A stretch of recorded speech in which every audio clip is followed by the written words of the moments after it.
홍콩 민주화 시위의 분수령이 될 구의원 선거가 71.2%라는 사상 최다 투표율을 기록하며 평화롭게 마무리됐습니다. 홍콩 범민주 진영이 압승을 했고 친중파는 참패했습니다.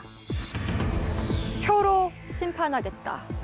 홍콩 시민들은 투표를 통해 현 정부를 심판하겠다고 말하며 투표장에 나왔습니다. 유학생들은 투표를 위해 귀국까지 했고 이런 젊은 층의 참여가 범민주 진영이 사상 첫 과반 의석을 확보하는 데 원동력이 됐습니다. 1984년 영국과 중국은 홍콩 반환 협정을 맺었습니다. 이 협정은 1997년 7월 1일 홍콩을 중국에 반환하고 홍콩은 중국의 특별행정구로서 50년간 기존의 사회, 경제 체제를 유지하도록 했습니다. 바로 중국이 늘 주장하는 일국양제, 하나의 국가, 두 개의 체제를 말합니다. 하지만 일국양제, 이 원칙은 허울뿐이었습니다.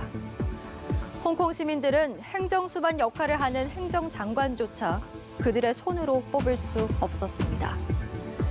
지금까지 홍콩의 행정장관은 친중국 성향이 강한 1,200명의 선거인단에 의해 간접 선거로 선출됐습니다. 2014년 우산혁명을 강경 진압했던 캐리람이 현재 홍콩의 행정장관이 된 데는 간접 선거가 있었기에 가능했습니다. 이번 선거의 범민주 진영 승리는 정권 심판 외에도 큰 의미를 갖습니다. 행정장관을 뽑는 1,200명의 선거인단 가운데 구의원 몫인 117명의 선거인단을 모두 범민주 진영이 가져가게 됐기 때문입니다. 그렇기에 홍콩 구의원 선거 결과는 중국에게도 큰 부담이 됐습니다. 우리에게 진정한 보통 선거권을 달라. 홍콩 민주화 시위대는 6개월째 행정장관 직선제를 요구하고 있습니다. 그리고 어제 투표 결과로 홍콩 민주화 시위대는 새로운 동력을 얻게 됐습니다. 벌써부터 홍콩 지도부에 대한 문책 인사 가능성이 제기되고 시진핑 주석의 절대 권력에도 영향을 미칠 것이라는 분석이 나오고 있어 홍콩 사태가 중대한 전환점을 맞게 된 건 분명해 보입니다.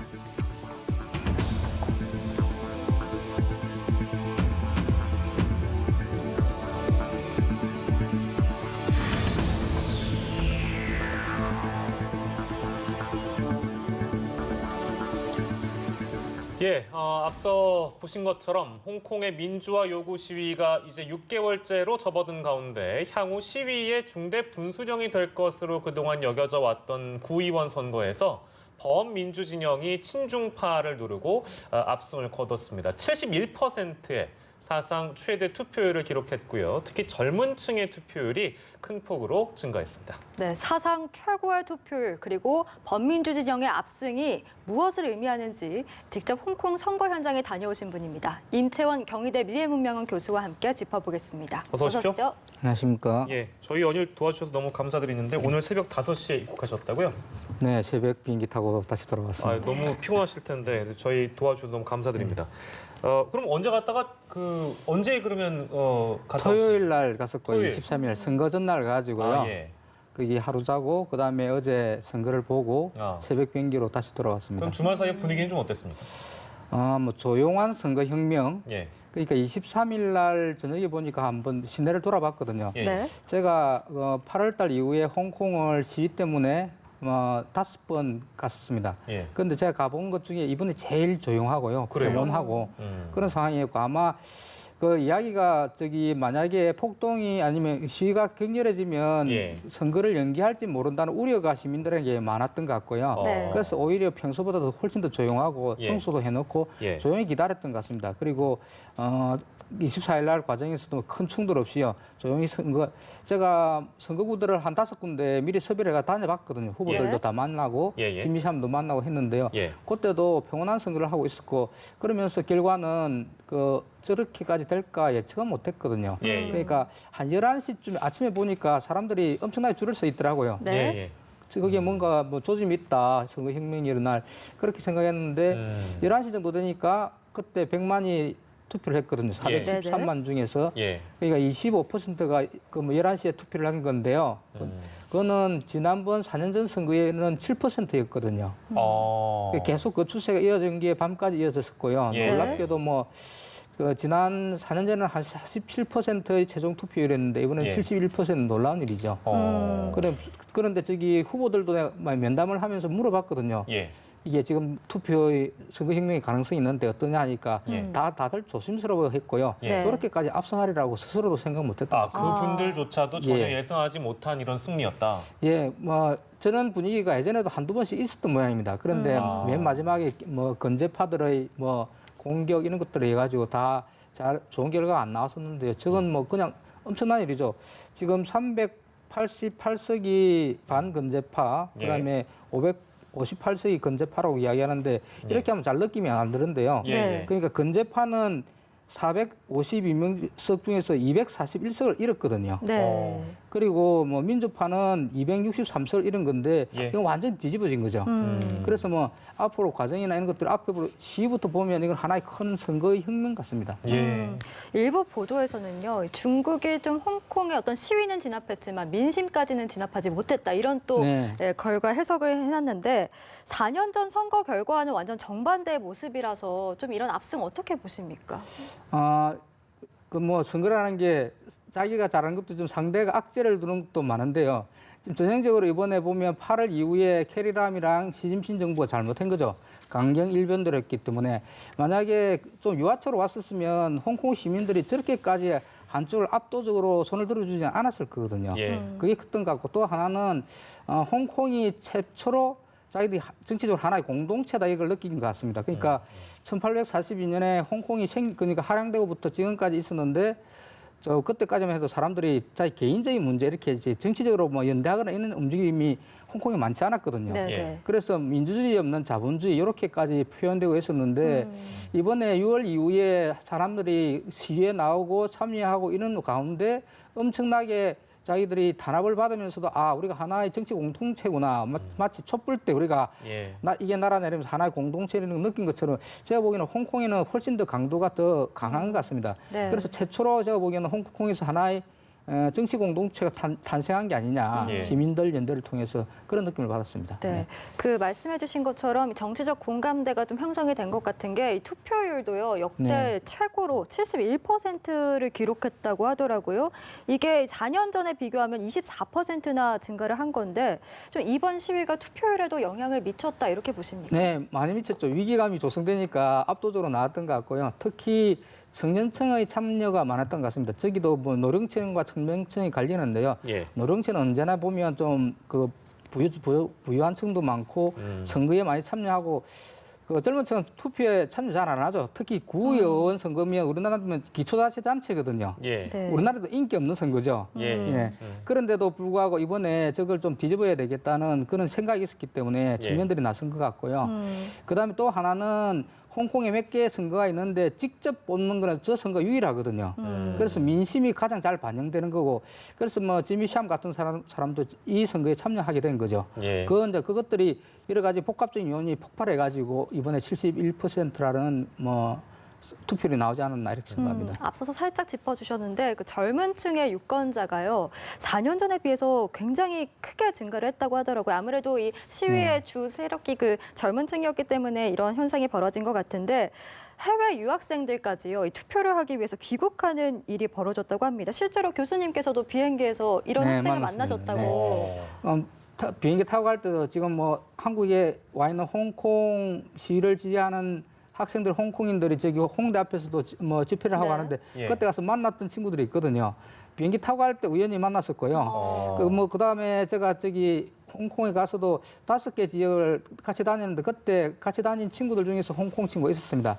그러다 돌아오는데 우연히 또 한 2명이 같이 오더라고요. 그래서 새벽에 예. 내려가지고 그냥 밤사이 모르니까 비행기 타고 올 때 어떻게 됐냐 보니까 압승하는 게 흐름이 있었고요. 그래서 뭐 홍콩 친구들은 지금 너무 좋아하고 있습니다. 예.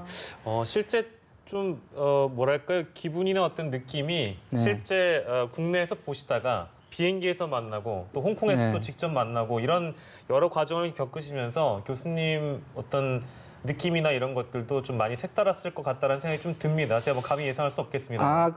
우리는 경험이 있습니다. 촛불 때 그랬던 것 같고요. 촛불 집회 예, 때. 예. 지금 홍콩에서도 보니까 비행기에서 내려가지고 그 학생들이 홍콩에 있는 모습을 보여주더라고요. 뭐 소셜미디어를 통해 가지고 예. 뭐 샴페인 뿌리고 뭐 난리가 났더라고요.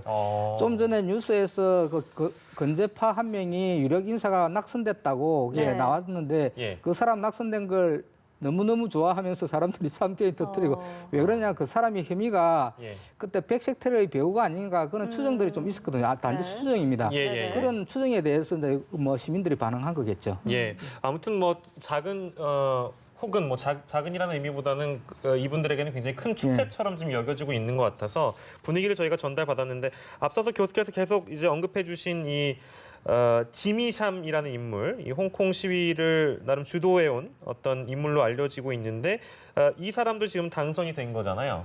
네, 어제 만났습니다. 아, 예, 예. 뭐라고 하던가요?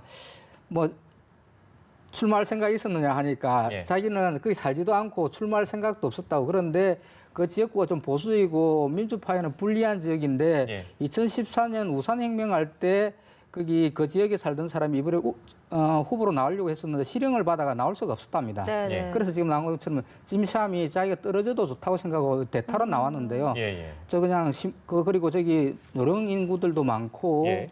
그다음에 저기 조금 그다음에 영구 임대 주택 단지 같은데 표도 잘 안 나오는데도 저기를 이겼으니까 네. 그러니까 압도적으로 이긴 게 좀 드러난 것 같고 예. 아마 지미샴도 좀 흥분해 있는 상태가 아닐까 이렇게 생각합니다. 예, 단체를 또 주도했던 인물이 이렇게 당선이 됐다는 건 네. 글쎄 앞으로 지금 홍콩 시위에 또 어떠한 동력으로 작용할지도 사실 궁금한 포인트인데 어떻게 좀 전망하세요? 제가 한 5명 만났는데요. 한 명은 한국인 2세였습니다. 어머니가 한국 그렇습니까? 사람이고요. 네. 예. 이름이 첸슈영 빌리라고 하는데요. 예, 예. 나이가 28살입니다. 재선인데 예. 24살 때 그 폴리대학 지금 이공계 대학에서 있다가 뭐 출마해가지고 당선이 됐었고 예. 이번에도 당선이 됐었고요.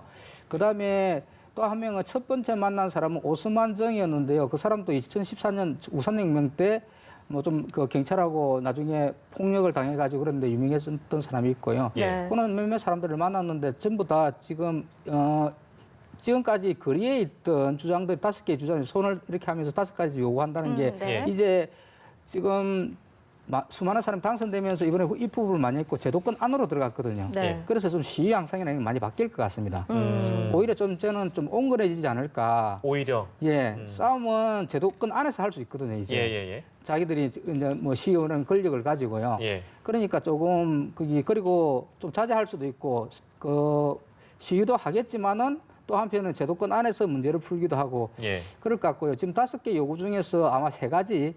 첫 번째는 송환법 철회됐고요. 직선제는 쉽지 않을 겁니다. 예. 하나는 그다음에는 경찰 탄압을 조사하는 특별조사위원회를 별도로 설치하자 이게 있고요. 그다음 폭도라고 규정한 거를 철회해라 이게 예. 있고 그다음 지금 잡혀 있는 사람들을 풀어줘라 석방하라 이렇게 있는데요.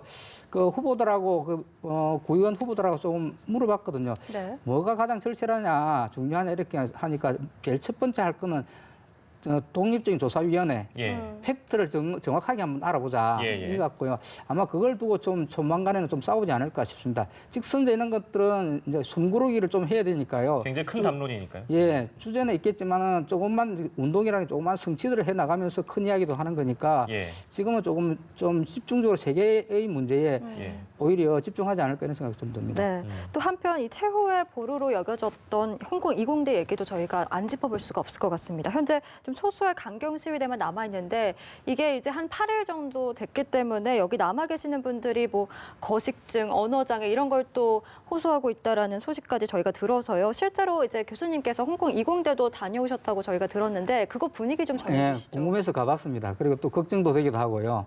저 친구들이 소수지만은 끝까지 남아 있는 친구들이고요. 뭐 처음에 이야기할 때는 뭐 죽거나 체포되든지는 그거는 하겠지만 나오지는 않겠다 이렇게 말했던 친구들인데요.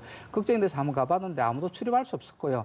그리고 선거 전야였기 때문에 오히려 조용했습니다. 안의 사정은 알 수가 없었고요. 그다음에 뭐 언론에 전하는 바에 의하면 한 30명 정도가 지금 말씀하시는 것처럼 아주 어려움에 닥쳐 있다고 이야기하고 아마도 지금 시험대에 지금 당선자들이 올랐을 텐데요. 첫 번째 해결해야 될 과제가 저 30명 이공대 안에 있는 친구들을 어떻게 조금 큰 불상사 없이 네. 뭐 해결할 거냐 이게 문제가 되겠죠. 그래서 저는 아주 시진핑 입장에서도 그렇고 캐리남의 입장에서도 그렇고 이번에 당선된 사람들의 입장에서도 그렇고 저걸 합의해 가지고 원만하게 다 해결 보는 게 이번 선거가 준 첫 번째 과제다 이렇게 생각합니다. 예. 그러니까 홍콩 이공대에서 사실 버티는 게 그동안 이제 홍콩 경찰에게 큰 영향을 주지 못할 것이다라는 이제 그런 보도들이 있었는데 사실 시위가 결국에는 이렇게 선거 결과를 압승으로 이끌어내는 영향을 준 거 아닙니까? 예, 그건 상징적이죠. 우리나라도 보면 그게 1986년에 건국대 사태가 있었는데요. 그때 나중에 1,500명 정도 붙잡혔다가 1,290명인가가 기소를 됐거든요. 사실은 87년 민주화는 나중에 뭐 그 박종철, 이한열이 있지만은 그 앞에 그 전에 86년 건국대 10월 달에 있었던 그 사건이 계기가 됐거든요. 네네. 지금도 지금 뭐 폭도로 뭐 400명 이상을 기소하겠다 이게 정상적인 게 아니지 않습니까? 그러니까 저런 현상 자체 그리고 아마 이공대 30명이 버틴 것 저게 상징적으로 거기 저 홍콩 사람들의 마음에 불을 질렀을 겁니다. 그게 이번에 하나로 지금 캐리람 정부, 시진핑 정부를 심판하자 그런 걸로 모이지 않았나 싶습니다. 네, 이번 범민주파의 압승 이제 시진핑 주석에게도 정치적으로나 어떤 중국몽에 대한 큰 그림에도 큰 영향을 줄 수밖에 없을 것 같은데 이번 선거를 통해서 확인된 어떤 홍콩의 민심 앞으로 좀 어떤 영향을 미칠 거라고 보십니까? 첫 번째 캐리람은 아마 사임해야 될 겁니다. 지금 2020년 뭐 선거까지 있다고 하는데 저렇게 어떻게 버티겠습니까? 지금 그 시민들이 다 심판한 건데요. 예. 그리고 뭐 저 무능력에 대해서는 강경 일본대로 나간 무능력에 대해서는 북경도 뭐 싫어할 거고요. 예. 그리고 시진핑도 이번에 엄청난 타격을 받았다고 할 수 있는 거죠. 네.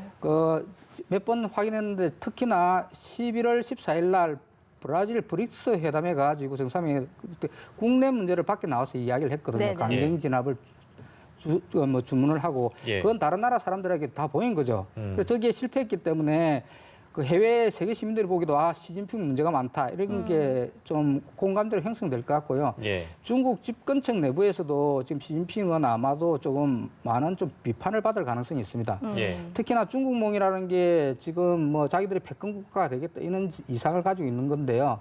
패권국가나 뭐 제국이라는 게 본래 관용성, 포용이 있어야 되는 건데 지금 그게 전혀 없다는 게 드러나고 있는 것 같고요. 예. 그래서 지금 아마 시진핑도 결정적인 타격은 아니지만은 리더십에 상당한 상처를 입지 않을까 싶습니다. 예. 글쎄 이제 그 방금 얘기가 나와서 저희가 이제 좀 짚어봐야 될 부분이 바로 그런 부분들인데 캐리람의 책임론에 대해서는 뭐 당연히 예상할 수 있는 그런 부분들이고요. 중국 지도부가 느끼기에는 그렇다면 이제 그 캐리람을 만약에 경질하게 되고 앞으로의 상황을 시진핑 주석은 어떻게 대처할 것인가 그걸 좀 저희가 전망해 보면 좋을 것 같습니다. 쉽지 않을 틀에서, 겁니다. 네. 지금 저는 충돌이 쉽게 가라앉지 않을 것 같은 게 거기 시민들이 요구하는 거는 확실하고요. 5가지 요구사항 결국은 예. 홍콩의 완전한 자치를 원하고 독립은 아닐 겁니다. 독립은 예, 아니라고 예. 그러고요. 자기들도 중국 사람이다.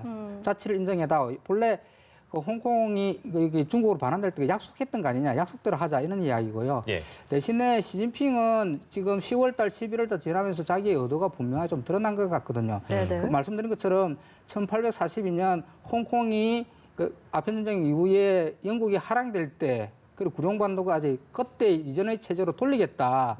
이게 시진핑의 생각인 것 같고요. 그런 기조가 저렇게 하루아침 쉽게 바뀔 것 같지는 않거든요. 네네. 예. 아마도 시진핑은 지금 전 노선을 좀 계속 고수할 가능성이 있고요. 자기가 중국몽이라고 이야기했던 그걸 버릴 수가 없을 테니까. 그러면 홍콩 시민들하고 갈등이 내재되어 있는 거죠. 예. 직접적으로 당장에 뭐 큰 충돌 이런 건 없더라도.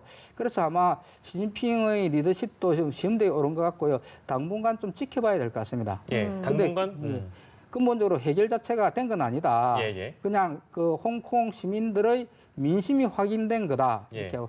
그게 확인됐으니까 시진핑도 이제 막무가내로 오만하게 그러지는 못할 거다. 예. 그 정도 아닐까 싶습니다. 예, 지난번에 저희가 모셨을 때 그 이공대 상황이 굉장히 간단치 않은 상황이라서 일촉즉발의 상황이다 그렇게 모셨는데 지금 선거 이후에는 또 다른 국면으로 좀 넘어가고 있기 넘어간 때문에 거죠. 네.